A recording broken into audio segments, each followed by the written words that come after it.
ဖွေးရမြေစည်းလွှာတွေအပြည့်ရှိတဲ့အညိုရောင်အိုးလေးထဲမှာမျိုးစိတ်လေးတစ်စီကိုစိုက်ပျိုးခဲ့တယ်။သူမအပင်လေးပေါက်လာမဲ့နေ့ကိုနေ့တိုင်းပြုံးပြုံးလေးစောင့်မျှော်နေခဲ့တာပေါ့။မကြခင်မှာပဲစိတ်ဆူနေတဲ့အပင်ပေါက်ကလေးတစ်ပေါက်ဟာမြေကြီးရဲ့ကနေထွက်ပေါ်လာခဲ့ပါတယ်။အပင်ပေါက်ကလေးကကဘာကြီးကိုကြည့်ပြီးဗိုက်စာလိုက်တာလို့တွေးနေမိတာပေါ့။ငါမှပကံလည်းမရှိဇွန်းလည်းမရှိပါလားလို့အပင်ပေါက်ကလေးကစိုးရင်တကြီးတွေးမိတယ်။ငါမှဝမ်းစရာသွားတွေလည်းမပေါဘူး။ငါဘယ်လိုအစာစားရပါမလဲ။အဲ့ဒီအချိန်မှာပဲကောင်းငင်ရန်နေမီနီယာနှွေးထွေးစွာပြုံးပြလိုက်တယ်။ရွှေရောင်နေကြီးတန်းလေးတွေက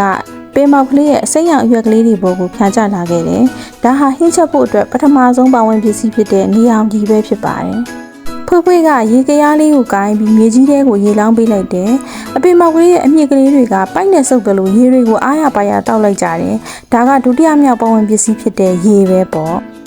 အပင်မောက်ကလေးကသူ့ရဲ့အစိမ်းရောင်အရွက်ကလေးတွေမှာရှိတဲ့မျက်စိနဲ့မမြင်နိုင်တဲ့အပေါက်ငယ်ကလေးတွေကနေတဆင်ပတ်ဝန်းကျင်ကလေကိုရှူသွင်းလိုက်တယ်။ဒါတတိယမြောက်ပါဝင်ပစ္စည်းဖြစ်တဲ့ကာဗွန်ဒိုင်အောက်ဆိုက်လေပဲဖြစ်ပါတယ်။ဒါဆိုရင်တော့အပင်မောက်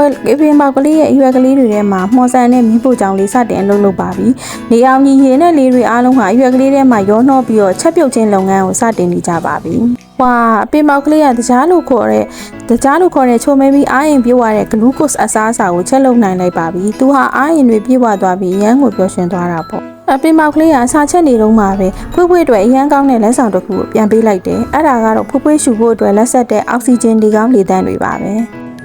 သူကိုယ်တိုင်ချက်တဲ့အစားအစာတွေကြောင့်အပင်မောက်ကလေးကနေ့တိုင်းပို့ပြီးထွားကြိုက်မြင်မာလာခဲ့ပါတယ်။သူဟာဥယျာဉ်လေးထဲမှာအတော်ဆုံးနဲ့အကျိုးစားဆုံးထမင်းချက်စရာလေးပါပဲ။ဒီနေ့အတွက်ပုံမြင်လေးကတော့ဒီလောက်ပါပဲ။နောက်ပုံမြင်လေးတွေမှာပြန်တွေ့ကြမယ်နော်။ Bye bye